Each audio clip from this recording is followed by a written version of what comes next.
paz do Senhor, meu querido e amado irmão, minha querida irmã, professores dos nossos juvenis. Estamos muito felizes de mais uma vez estar aqui com você mais esta semana, nesta penúltima lição de número 12, onde nós estaremos falando sobre o livro da Revelação, o livro de Apocalipse. Sendo professor ou não, aluno ou simpatizante da palavra de Deus, estudante da palavra de Deus, ficamos muito felizes que você esteja aqui conosco. Amém?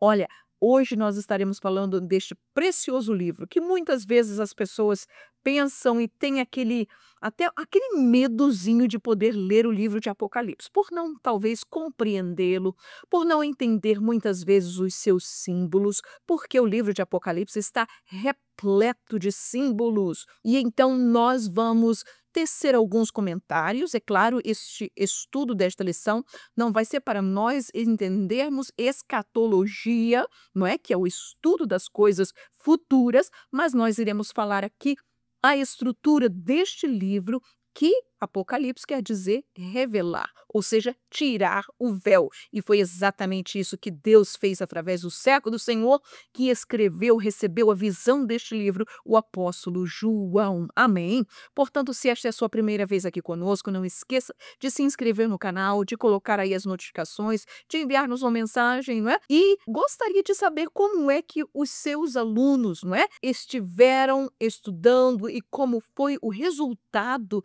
das suas lições nesse trimestre. Ficarei muito feliz de poder saber disso. Amém? Portanto, se você está pronto, nós vamos começar aqui com o nosso PowerPoint da lição de número 12, o livro da Revelação. E lembrando sempre a você que na descrição deste vídeo você encontrará não somente o roteiro, não é, com aqueles 3 tópicos, 3 subtópicos, onde nós trazemos todo o conteúdo da lição, mas com uma estrutura um pouquinho diferente, para que nós possamos dinamizar melhor a nossa classe. Também a nosso PowerPoint também está disponível para você aí, para você poder usar conforme você bem entenda que seja melhor para a sua classe. Amém? Portanto, lição de número 12, o livro da Revelação, para o dia 22 de junho de 2025. Aleluia!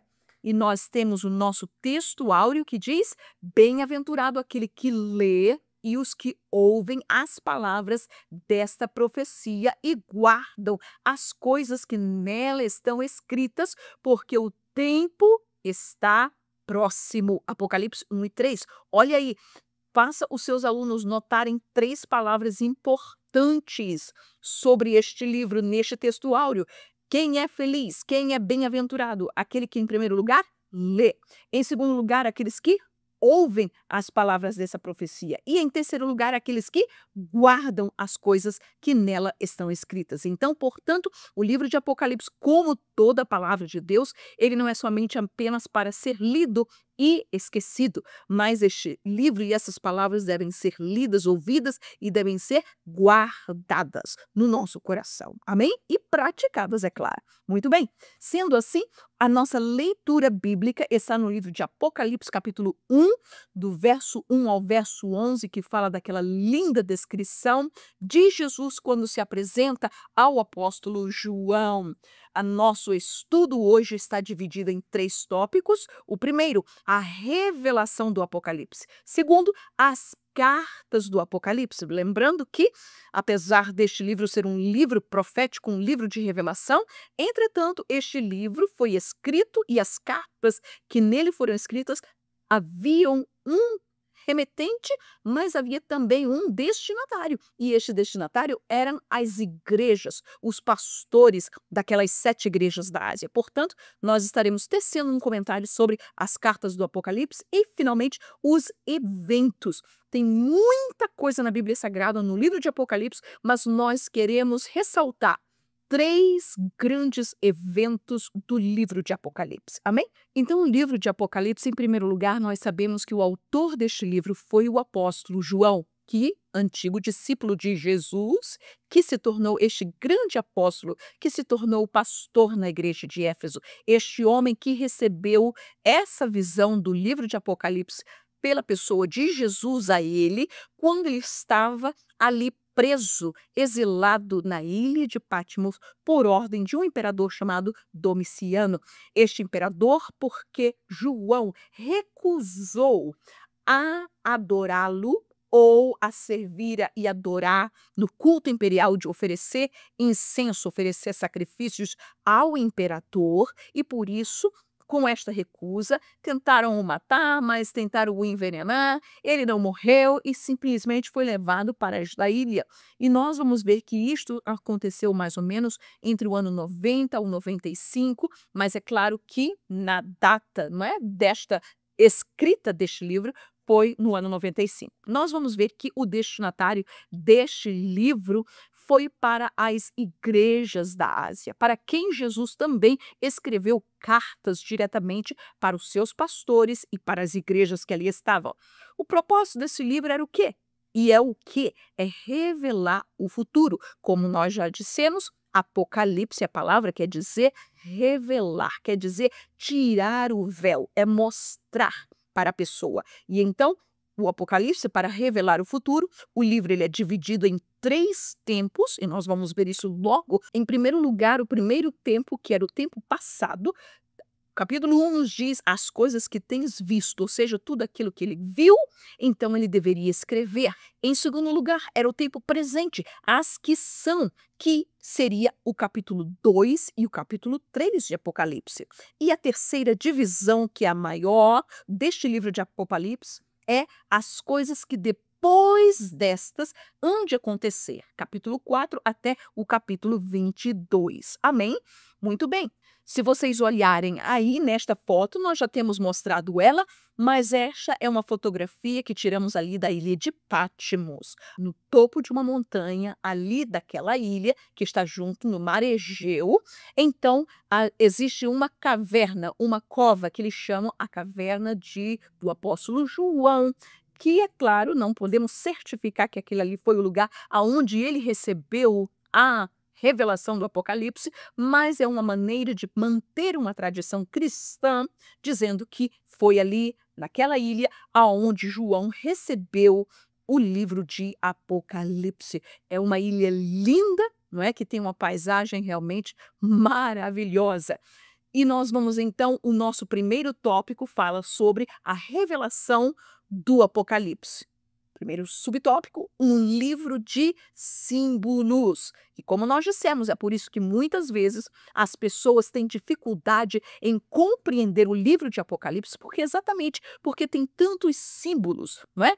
E estes símbolos podem ser em formas de números, de cores, de objetos, de elementos da natureza. E nós vamos ver isso ocorrendo, não é? O número 7, o número 10, o número 12, o número 4, todos estes números têm uma certa e grande importância e significado na Bíblia Sagrada. Muito bem, um livro de símbolos, um livro de promessas, sim. O livro de Apocalipse não é somente destruição, tem muitas promessas nele. E um livro, é claro, de juízos, porque fala dos juízos. Hoje nós estaremos comentando, como nós sempre fazemos, e colocando apenas os versículos do livro de Apocalipse. Mas nós vamos entender que todas as coisas que nele estão escritas, principalmente acerca da grande tribulação, acerca do milênio, acerca do juízo final, a Bíblia está repleta de versículos que falam sobre estas verdades futuras escatológicas. Amém?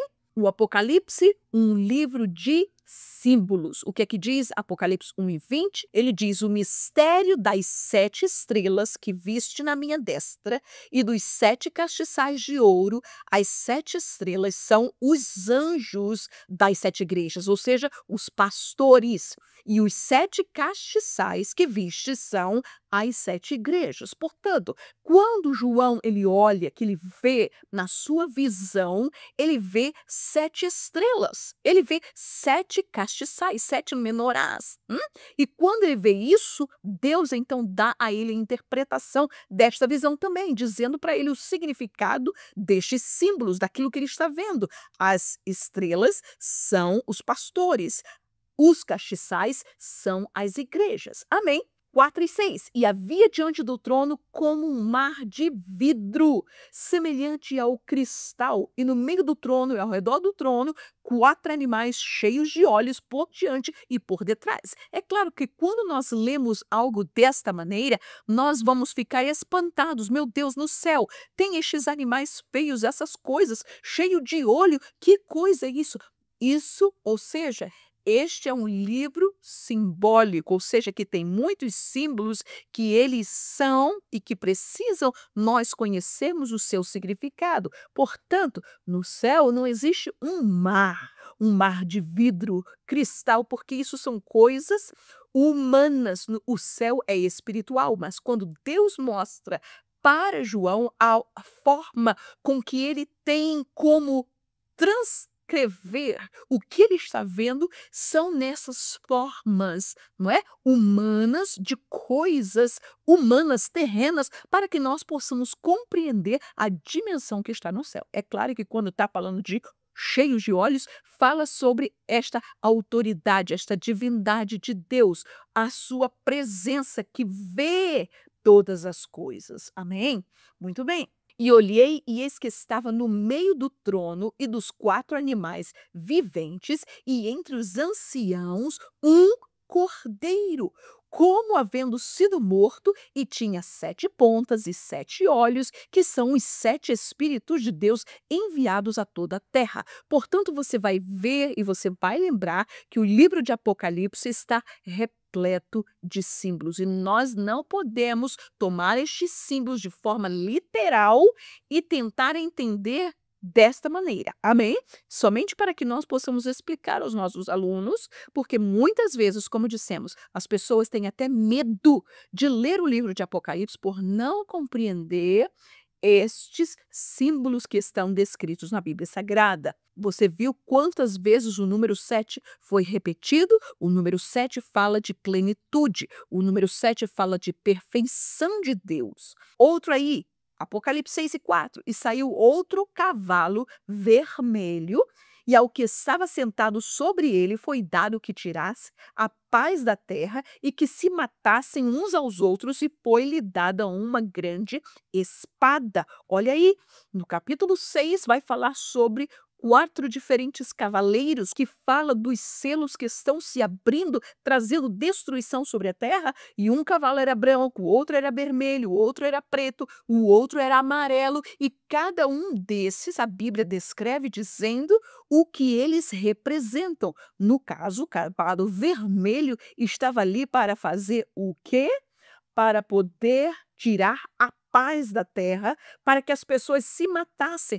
Ou seja, isso é o que vai acontecer na grande tribulação. As pessoas, vai haver falta de paz, as pessoas vão se matar, sangue vai ser derramado. Compreendendo então todos estes símbolos, a revelação, o Apocalipse é um livro de símbolos. Capítulo 13, versículo 1. E eu pus-me sobre a areia do mar e vi subir do mar uma besta que tinha 7 cabeças e 10 chifres, e sobre os chifres 10 diademas, e sobre as cabeças um nome de blasfêmia. Outra coisa que as pessoas se atemorizam quando leem, mas isso está falando de quê? São de governos, são falando de autoridade governamental, de poderio que vai estar sendo e controlando a este mundo. Amém?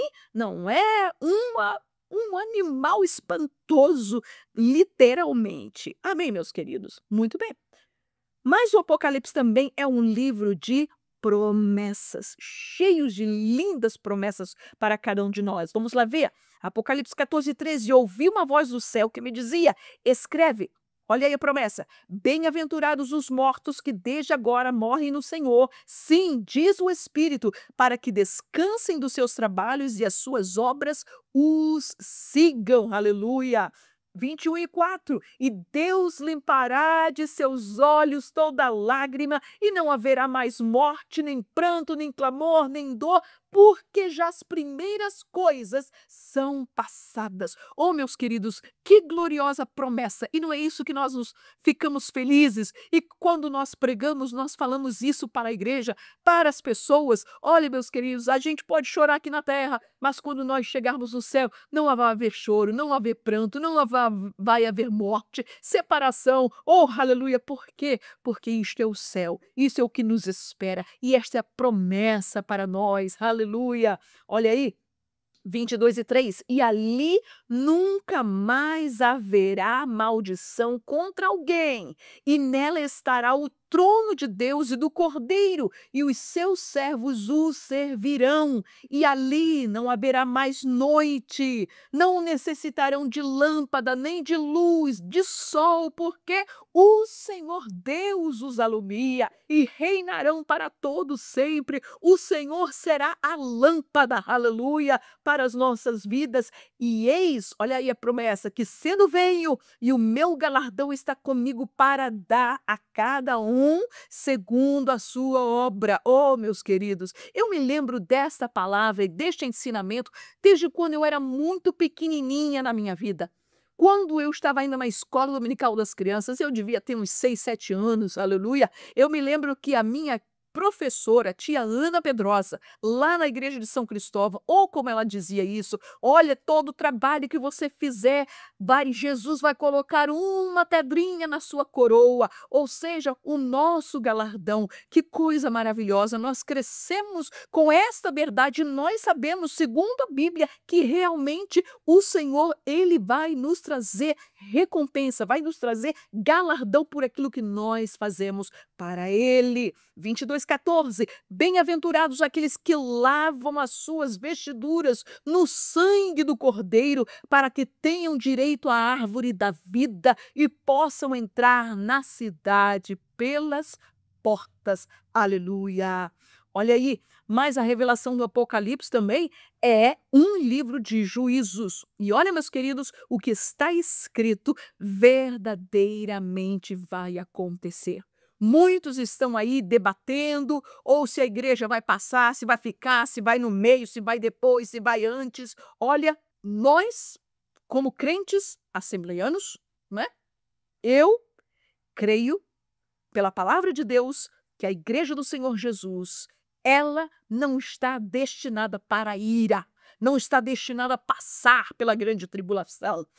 E nós vamos ver que todas as promessas que estão escritas para nosso bem, elas se cumprirão. Mas as promessas dos juízos de Deus, que é aquela ira de Jacó, que é aquela ira da fúria do Senhor sobre os moradores dessa terra, daqueles que não quiseram aceitar o presente que Deus deu, que rejeitaram a salvação. Meus queridos, não é somente por rejeitar uma religião, não. Religião tem muitas. É rejeitar ao príncipe da vida, rejeitar aquele que veio trazer a solução, o único que pode trazer vida ao seu espírito morto. E quando as pessoas dizem não quero, não vai, e essa pessoa morre sem Deus, sem salvação, esta pessoa está destinada à condenação eterna. Mas aqueles que estiverem vivos antes do arrebatamento da igreja e não entraram nesta porta, meus amados, infelizmente, Deus derramará a sua ira, o seu juízo. E nós vamos ver aqui no livro de Apocalipse por quê. Amém? Vamos lá, Apocalipse 6, 16 e 17 nos diz: e diziam aos montes e aos rochedos. Isso aí são as pessoas que estarão passando. Lembre-se, e nós vamos estar falando sobre isso, a grande tribulação é um período de 7 anos literais, que iniciará com o arrebatamento da igreja. E quando a igreja sair desta terra, este mundo começará a padecer toda a ira, o juízo de Deus que se derramará sobre esta humanidade. E olha aí o que é que essas pessoas que ficaram irão dizer. E diziam aos montes e aos rochedos: cai sobre nós e escondei-nos do rosto daquele que está assentado sobre o trono e da ira do Cordeiro. Isaías 17, porque vindo o grande dia da sua ira, e quem poderá subsistir? Não haverá lugar para se esconder da ira do Senhor. Hoje nós temos uma guerra aqui, uma guerra ali. Os irmãos estão vendo que nos dias de hoje Israel está em guerra contra o Irã. Eles avisaram: olha, saiam da capital porque vai ser atacado. As guerras humanas, você pode dizer: olha, sai, vai, esconde e migra para outro lugar. Mas a ira do Senhor, quando ela descer sobre a humanidade, não haverá lugar para se esconder. Apocalipse 8:7. E o primeiro anjo tocou a trombeta. Lembre-se que o livro de Apocalipse, do capítulo 4 ao capítulo 22, né, que são as coisas que hão de acontecer, a Bíblia nos diz que toda a ira de Deus está dividida em 3 grupos. Entre os 7 selos, as 7 trombetas e as 7 salvas. E olha aí, e o primeiro anjo tocou a trombeta e houve saraiva e fogo misturado com sangue foram lançados na terra, que foi queimada na sua terça parte. Queimou-se a terça parte das árvores e toda a erva verde foi queimada. Coloque isso, uma queima, num exemplo da terça parte da Amazônia. O que acontecerá com o mundo se terça parte do Amazonas fosse completamente queimado? Agora você pode entender que isso não vai ser apenas sobre o Amazonas. Isso vai ser em toda face da terra. Amém. E os outros homens que não foram mortos por estas pragas não se arrependeram das obras de suas mãos para não adorarem os demônios e os ídolos de ouro e de prata e de bronze, de pedra e de madeira que nem podem ver, nem ouvir, nem andar. Meus queridos, tem muitas pessoas que tentam simplificar e tentam amenizar e tentam, né, passar aquela capazinha de açúcar sobre a grande tribulação, sobre o juízo de Deus sobre a humanidade. Eu quero dizer para vocês, a realidade não é o que Hollywood pode fazer nos seus filmes. Não é aquela pregação de não tem problema, a gente passa, a gente tem capacidade de passar. Não, olha só. E não tem aquela coisa também de dizer: olha, não, quando chegar lá eu vou me arrepender. Olha aí, olha só o que a Bíblia diz da reação das pessoas, especialmente daqueles que são ímpios, que nunca aceitaram a Cristo, que eles foram mortos pelas pragas, mas eles não se arrependeram das suas obras. E nós vamos ver outro versículo aí que vai dizer que eles, sofrendo tudo isso, ainda vão trazer e falar abominações contra Deus. Meus queridos, este livro é uma realidade para as nossas vidas. A igreja não está destinada a passar por esta ira, e é por isso que a igreja precisa estar preparada para a vinda de Cristo Jesus, para que nós não possamos ficar e passar por isso. Amém? Muito bem. E não se arrependeram dos seus homicídios, nem das suas feitiçarias, nem da sua prostituição, nem das suas ladroices. Por que que Deus vai derramar a sua ira sobre a humanidade? Olha aqui. É porque as pessoas matavam, adoravam os demônios, se prostituíam, roubavam, mas essas pessoas não se arrependeram do que elas estavam fazendo. E por isso a ira veio. Neste livro também existe cartas que foram escritas para as igrejas. Você vai lembrar que estas cartas, elas estão no capítulo 2 e no capítulo 3 de Apocalipse. Antes de Deus falar sobre a ira que haveria de acontecer sobre as nações, sobre a humanidade, Deus ele trouxe a sua palavra à sua igreja, para que eles pudessem se arrepender do que estava acontecendo com eles, para que a igreja não pudesse estar na mesma situação que os ímpios lá fora. Amém? Muito bem. E por isso Deus, Jesus, ele escreve, manda a João escrever 7 igrejas que Jesus está enviando como do seu punho para os pastores daquelas igrejas. E estas 7 igrejas da Ásia estavam localizadas na cidade de Éfeso, na cidade de Esmirna, Pérgamo, Tiatira, Sardes, Filadélfia e Laodiceia. Então vocês vão ver aqui neste mapa que a ilha de Patmos está aqui, não é? Nesta parte sul. E então, daqui, João ele escreve estas 7 cartas e são enviadas para estas cidades, aonde haviam 7 importantes igrejas naquela cidade. Lembre-se que Deus está falando com estas igrejas, com seus pastores, porque Deus amava a estas igrejas. E por mais que algumas delas estavam numa situação precária espiritual, Jesus, aquele que é a cabeça da igreja, estava falando para o seu corpo: gente, vocês têm que se consertar, vocês têm que se arrepender dos seus pecados, vocês não podem continuar do jeito que vocês estão caminhando. Então vocês vão ver que todas essas igrejas, 3 delas, Éfeso, Esmirna e Pérgamo, estavam perto da costa.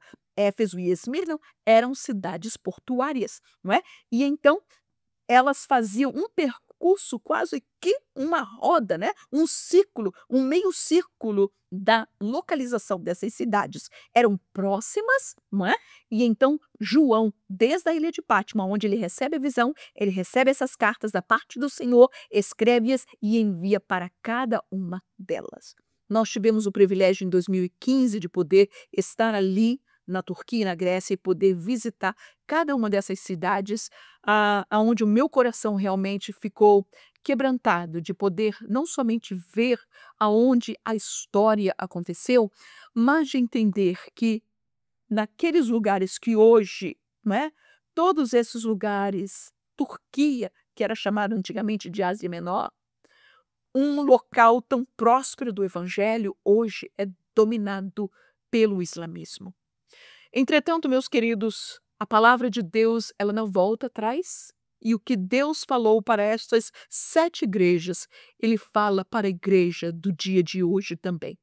Estas igrejas, não somente elas têm um valor literal para o problema que cada uma delas estava passando naquele momento, mas também nós vamos ver que estas igrejas também têm um significado histórico, porque estas igrejas, ou a história da igreja, pode ser dividida em várias fases, e estas fases da igreja podem ser descritas nos problemas que todas essas igrejas estavam passando na sua época. Portanto, eu gostaria de poder mostrar também, em primeiro lugar, a cidade de Éfeso. Nós já temos aqui mostrado algumas fotografias de Éfeso, não é? E esta cidade de Éfeso, que era a cidade portuária da Turquia, no Mar Egeu, era uma das maiores cidades e capital do Império Romano desta província. Arqueologicamente, essa cidade ela é muito grande e tem muitos turistas ali, e nós vamos ver, esta é a livraria de Celso, não é? Que está em Éfeso, e desta cidade nós vamos ver que ela era antigamente a anfitriã do templo da deusa Artemis ou da deusa Diana. Entretanto, o evangelho em Éfeso foi tão poderoso, trouxe tão grande, né, impacto na vida daquelas pessoas, que as pessoas estavam deixando a feitiçaria, os livros da magia e vindo para o Senhor Jesus, deixando a idolatria para servir a Deus. Então esta foi a grande cidade de Éfeso, que não somente Paulo esteve ali, Áquila e Priscila estiveram ali. Nós vamos ver que João, o apóstolo João, esteve ali. Então foi uma cidade, né, que foi teve grandes homens de Deus, e Timóteo também, que também foi pastor desta cidade de Éfeso. Em segundo lugar, a segunda cidade, a cidade de Esmirna. E Esmirna hoje, que tem o nome de Izmir, é uma grande cidade portuária até o dia de hoje na Turquia, não é? E nesta cidade de Esmirna, este nome quer dizer, o aroma vem de mirra, vem de um espinheiro que ele era amassado, ele era triturado e um aroma saía dele, e mostra exatamente o sofrimento que aquela igreja de Esmirna estava passando naqueles dias, e que eles foram vitoriosos para a glória do nome do Senhor Jesus. Esmirna foi uma das cidades, não é, em que o culto imperial era muito forte ali. Nós vamos ver que nesta cidade de Esmirna houve um dos discípulos de João, chamado Policarpo, que foi o pastor desta igreja e faleceu no ano 156 depois de Cristo, queimado num tronco, né? E apesar dos governos dizerem para ele: Policarpo, olha, nega Jesus, simplesmente oferece aí um incenso, ele disse: não, como é que eu poderei dizer não? Como é que eu poderei recusar, negar a um Deus, ao meu Jesus, que somente tem feito bem para a minha vida? Amém. Oh, aleluia! Foram tão perseguidos esta cidade, os crentes dessa cidade de Esmirna. Olha aí, a terceira cidade, a cidade de Pérgamo, aonde a Bíblia diz que havia o trono de Satanás, estava nesta cidade. Ela, não é? A fortaleza romana desta cidade estava numa acrópolis, em uma alta montanha. Você vai ver este teatro aí, não é? Que é um dos mais íngremes que existiu. E nós vamos ver que nesta cidade de Pérgamo foi o primeiro templo para o culto imperial, foi na cidade de Pérgamo, aonde havia também o templo do grande deus Zeus grego, não é? E então, nesta cidade havia muita a religião, e a política caminhava juntos, havia muitos templos a Deus, e um grande bacanal, não é? Uma grande orgia havia nesta cidade. Entretanto, Deus, ele fala para ela também. A próxima cidade, a cidade de Tiatira, apesar das escavações arqueológicas não serem muito grandes na cidade de Tiatira, nós vamos ver que a carta mais longa de Jesus foi para a igreja de Tiatira, que era a menor cidade de todas as outras 6. E nós vamos ver que nesta cidade de Tiatira havia uma indústria têxtil muito forte, e dela é onde havia aquilo que nós chamamos de púrpura, que era eles tingiam os tecidos com aquela cor púrpura ou roxo. E você vai lembrar da nossa querida irmã Lídia, lá em Filipos, quando Paulo chega ali, que ela era vendedora de púrpura, ou seja, vendedora de tecidos tingidos na cor roxa. Havia um grande comércio disso na cidade de Tiatira. E este comércio era predominante no meio das mulheres. E nós vamos ver que exatamente nesta cidade, nesta igreja, o problema grande ali era uma mulher chamada Jezabel, né, que era uma falsa mestre. Ela estava ensinando as coisas erradas para que as pessoas pudessem viver, comer das coisas entregues à idolatria. E então esta cidade também foi admoestada pelo Senhor. A cidade de Sardes, não é?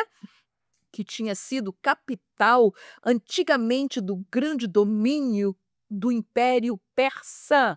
Esta cidade que tinha um grande ginásio romano, e Deus, ele também traz e diz para ela: olha, salva aqueles que estão para morrer.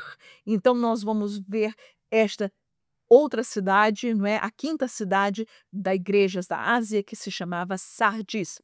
A próxima cidade, chamada a cidade de Filadélfia. Essa cidade que quer dizer amor fraternal, não é?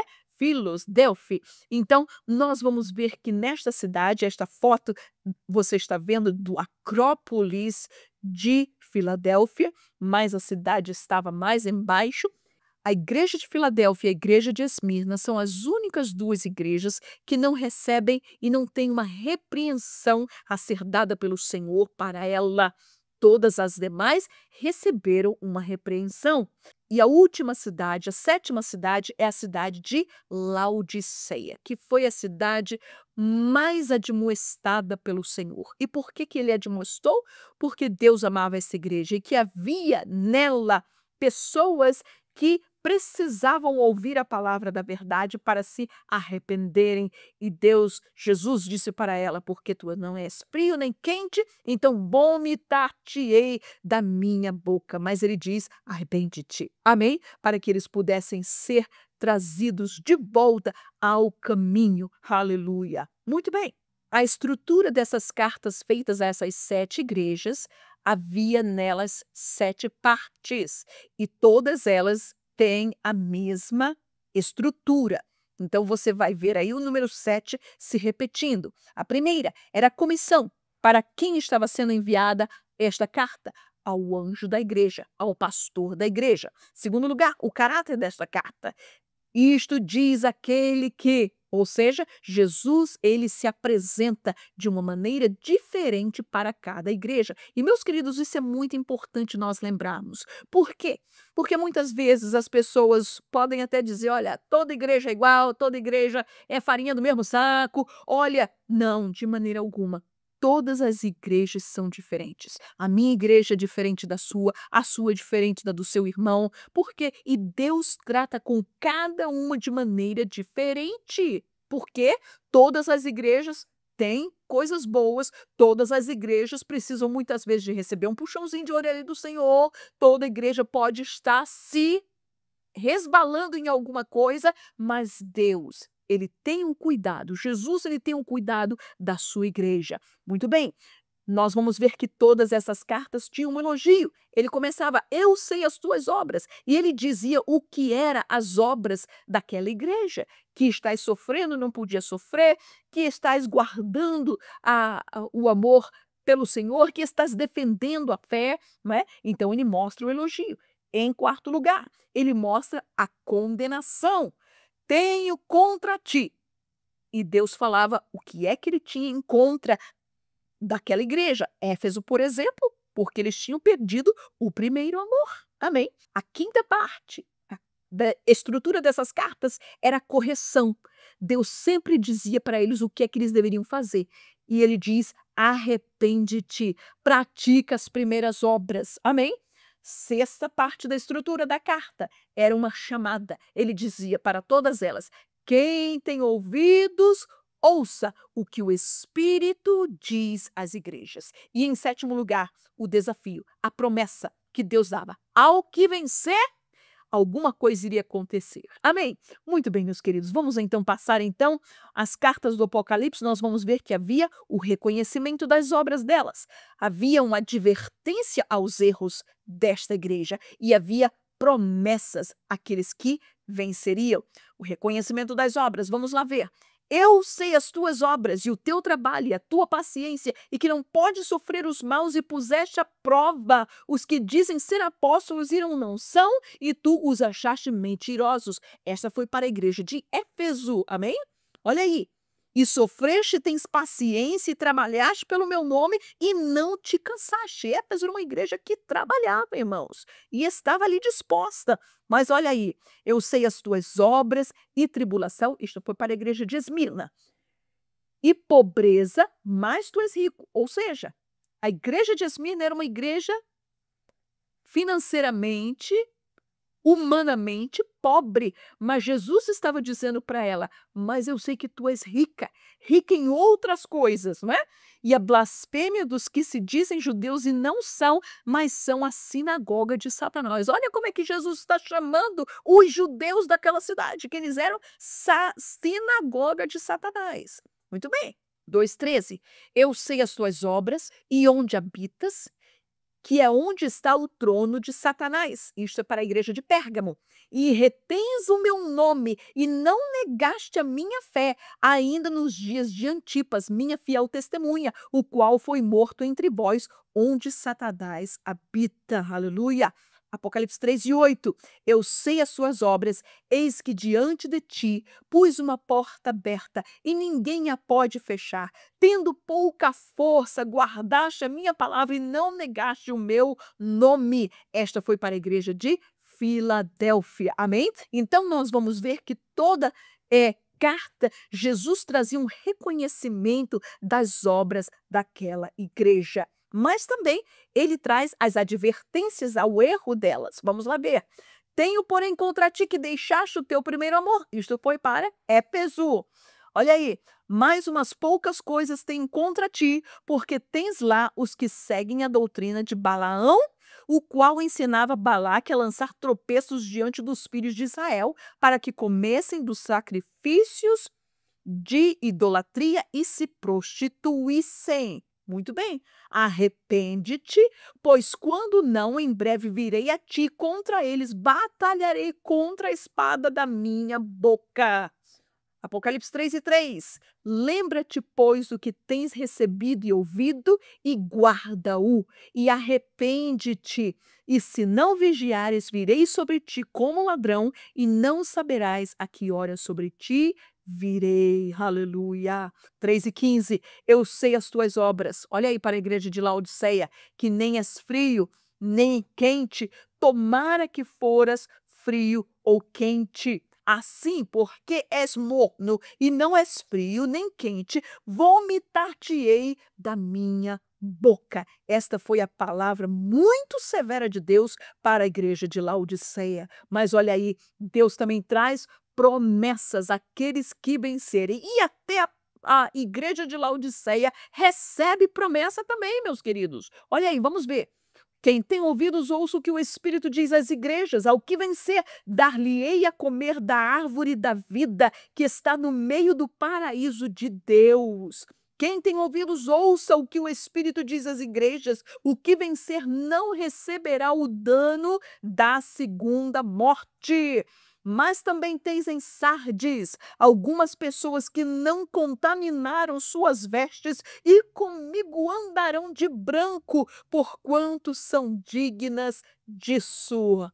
Como guardaste a palavra da minha paciência. Oh, que linda palavra para a igreja de Filadélfia.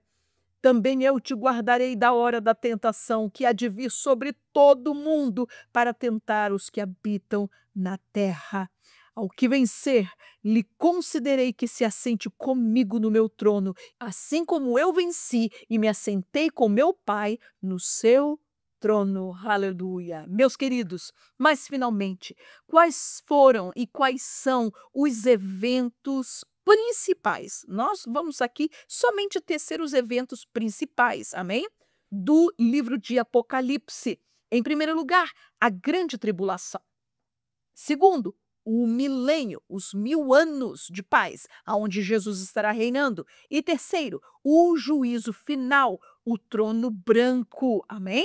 Muito bem. É claro que o livro de Apocalipse fala sobre muitas outras demais coisas.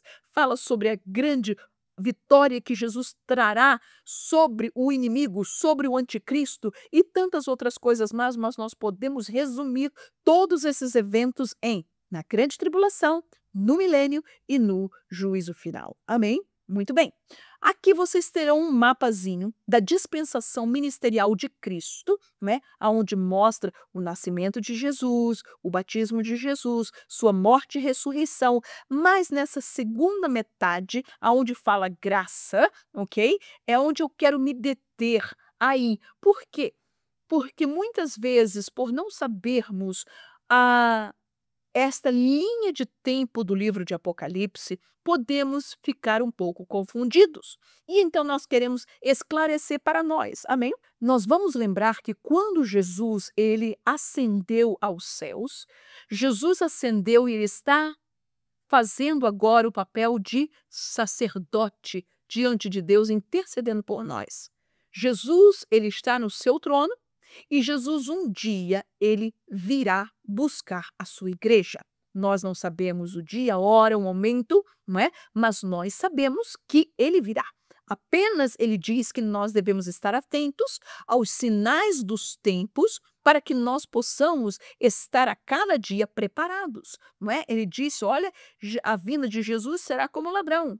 O ladrão não vai dizer: "Olha, eu estou indo roubar a sua casa hoje". Não. A primeira vinda de Jesus, ele veio como Salvador.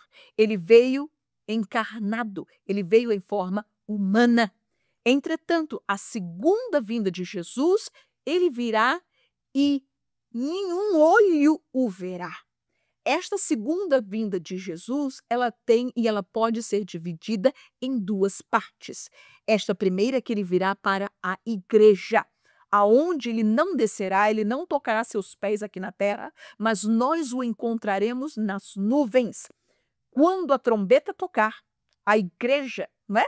Ouvir o toque dessa trombeta, e a Bíblia diz em Tessalonicenses que num abrir e piscar de olhos, nós seremos transformados, os mortos em Cristo ressuscitarão, nós seremos transformados e nos encontraremos com o Senhor nos ares, para então entrarmos no céu. Amém? Durante este período, neste momento, a Bíblia nos diz também que haverá o tribunal de Cristo, aonde Jesus ele nos recompensará pelas nossas obras para darmos o nosso galardão. Portanto, este tribunal de Cristo que Paulo ele fala na sua carta aos Coríntios, não é um tribunal para poder mandar ninguém para o inferno. Não. Se você foi arrebatado, meu querido, ninguém mais vai tirar você do céu. Aleluia.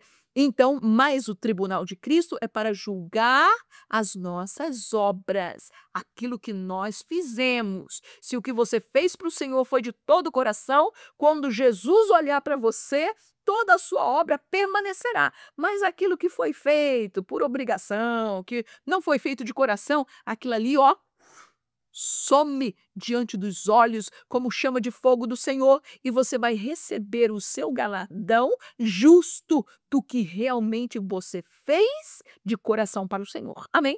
Muito bem, nós entraremos no céu para estar com o nosso Senhor, mas automaticamente quando a igreja for tirada desta terra, aqui vai iniciar o período da grande tribulação, que são 7 anos literais, amém? 7 anos literais, aonde Deus haverá de trazer todo o seu juízo sobre a humanidade e sobre os governos desta terra, por não haverem crido nem recebido a palavra, nem o sacrifício de Jesus. Muito bem, depois desses 7 anos de grande tribulação, a Bíblia nos diz que neste momento, não é?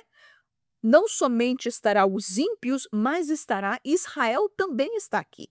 E é quando Israel ela será liberta, ela será livrada pelo Senhor Jesus de todos os seus inimigos que querem destruir a Israel.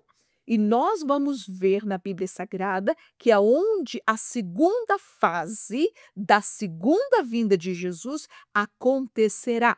A Bíblia nos fala que neste momento, quando Jesus ele vier, ele virá ladeado não somente da igreja, dos seus santos anjos, e a Bíblia fala que Jesus tocará os seus pés no Monte das Oliveiras e todo o olho o verá. Aleluia! Ele não vem aqui para sofrer, nem para poder padecer, nem para ser blasfemado, não. Jesus ele vem para destruir os inimigos de Israel. Então os exércitos que estão ali rodeando-lhe serão destruídos. Aqueles que estão ali para poder acabar com Israel serão destruídos. Amém? Então, quando Jesus ele volta, a Bíblia nos diz que haverá o que nós chamamos, o que a Bíblia chama do julgamento das nações. Lembra lá do livro de Mateus, quando Jesus ele disse que vai separar os bodes das ovelhas, ou seja, todas aquelas nações que ajudaram Israel, que foram benevolentes para com elas, terão a oportunidade de poder entrar no período do milênio, que são 1000 anos literais de paz, aonde Jesus estará reinando aqui nesta terra, juntamente com a igreja e com Israel. Amém? E então essas pessoas, ainda que não sejam crentes, elas estarão usufruindo usufruindo deste governo de paz. Por quê? Terá paz, não somente porque Jesus está aqui, mas porque Satanás, ele foi preso, ele foi encadeado. Durante 1000 anos ele não poderá tentar ninguém. Amém? Só que depois que ele é solto, novamente as pessoas tentam, né, se rebelar contra Jesus, contra o seu governo, e é quando então Jesus ele destrói e Jesus ele instaura aquilo que é chamado de trono branco. E o trono branco será o juízo de Deus sobre todos os ímpios. A Bíblia diz que abrir-se-ão os livros e as pessoas serão julgadas pelo que está no livro, e como seus nomes não estão escritos no livro da vida, estas pessoas serão jogadas no inferno. Amém? Este é um pequeno resumo e este mapa mostra direitinho. E depois disso, irmã? Depois disso, a Bíblia diz: haverá um novo céu e uma nova terra, e a eternidade de Deus, nós estaremos com Ele para sempre. Amém? Vamos lá então, a grande tribulação. E iraram-se as nações, e veio a tua ira, e o tempo dos mortos para que sejam julgados, e o tempo de dares o galardão aos profetas teus servos, e aos santos e aos que temem o teu nome, a pequenos e a grandes, e o tempo de destruíres os que destroem a terra. Muito bem. E faz que a todos, pequenos e grandes, ricos e pobres, livres e servos, lhes seja posto um sinal na mão direita ou na testa. Vocês vão lembrar sobre a questão essa do anticristo, colocando e assinalando as pessoas, não é? Muito bem. Para que ninguém possa comprar ou vender, senão aquele que tiver o sinal, ou o nome da besta, ou o número do seu nome, ou o número do seu nome, que é 666. Amém? E ouvi vindo do templo uma grande voz que dizia aos 7 anjos: Ide derramai sobre a terra as 7 taças da ira de Deus.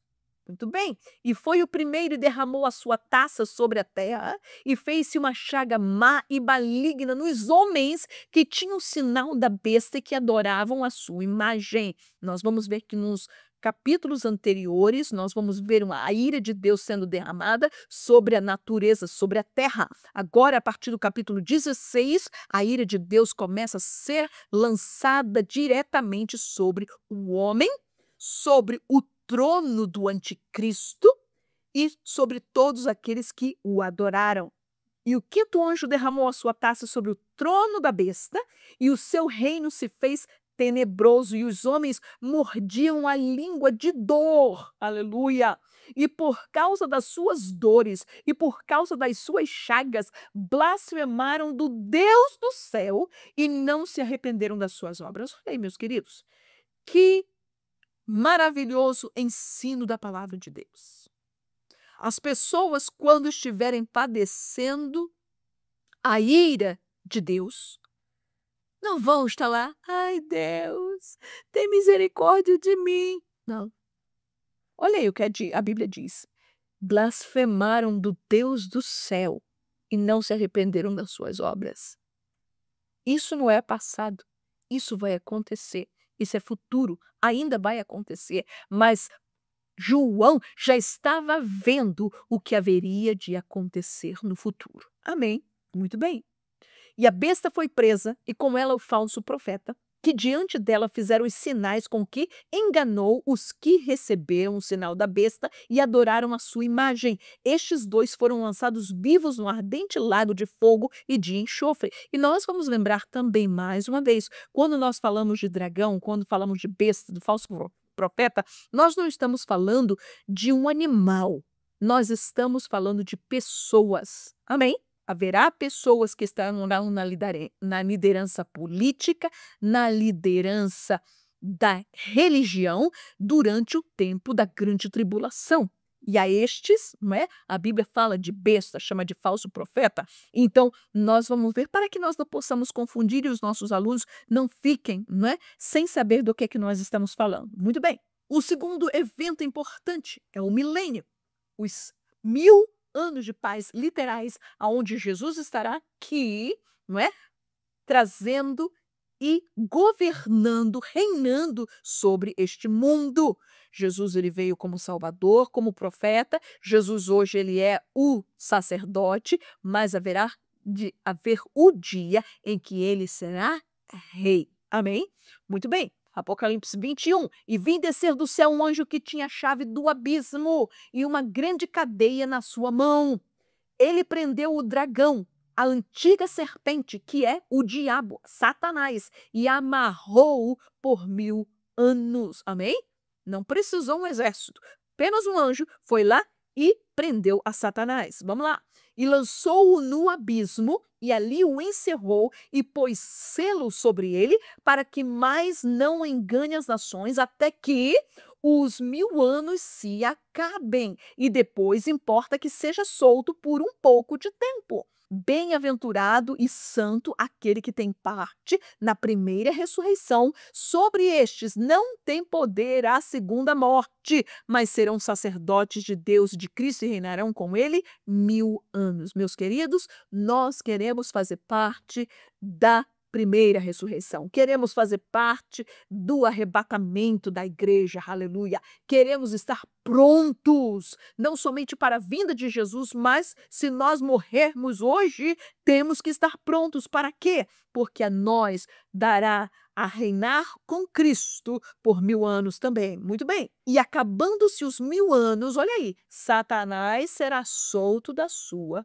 prisão. E o diabo que os enganava foi lançado no lago de fogo e de enxofre, onde está a besta e o falso profeta, e de dia e de noite serão atormentados para todo o sempre. Amém. Aleluia. Mas, finalmente, o juízo final. O trono branco, aonde todos os ímpios, desde dos tempos de Adão, Caim, até aqueles dias, haverão de comparecer diante do trono do Senhor para serem julgados. Olha aí, e vi um grande trono branco e o que estava sentado sobre ele, de cuja presença fugiu a terra e o céu e não se achou lugar para eles. E vi os mortos grandes e pequenos que estavam diante do trono, e abriram-se os livros, e abriu-se o outro livro, que é o da vida. Não é isso que quando nós aceitamos a Jesus, os irmãos que oram conosco dizem: Senhor, escreve o meu nome no livro da vida. Aleluia. E os mortos foram julgados pelas coisas que estavam escritas nos livros segundo as suas obras. Tudo que a humanidade fez, tudo que os ímpios fizeram, os governos fizeram, os presidentes fizeram contra Deus, contra o próximo, está tudo escrito, irmãos. Vai ser um tribunal, eles não vão ser julgados de qualquer maneira, vai ter a prova concreta, escrita nos livros, de todas as ações e palavras que essas pessoas proferiram. Amém? Muito bem. E deu o mar os mortos que nele havia. Quantas pessoas morreram no mar? Né? A gente lembra do filme do Titanic, né? Do Titanic. Quantas pessoas morreram ali naquela embarcação? Muito bem. Se não eram crentes, nesse dia vai haver de ressuscitar. O mar vai dar os seus mortos. A morte e o inferno deram os mortos que nela havia e foram julgados cada um segundo as suas obras. E a morte e o inferno foram lançados no lago de fogo. Esta é a segunda morte. E aquele que não foi achado escrito no livro da vida foi lançado do lago de fogo. Amém, meus queridos? Oh, aleluia! Este livro tão lindo de Apocalipse, um livro verdadeiramente cheio de símbolos, entretanto cheio de promessas, cheias de juízos, mas esses juízos simplesmente nos trazem o temor de Deus para caminharmos da maneira que precisamos caminhar, para estarmos preparados para a vinda do nosso Senhor Jesus Cristo. Amém? Assim que o Senhor Jesus te abençoe, e estaremos aqui próxima semana para a nossa última lição da nossa revista, e já estou com saudades desta lição preciosa sobre esta viagem do Novo Testamento. Que o Senhor Jesus te abençoe poderosamente. Amém.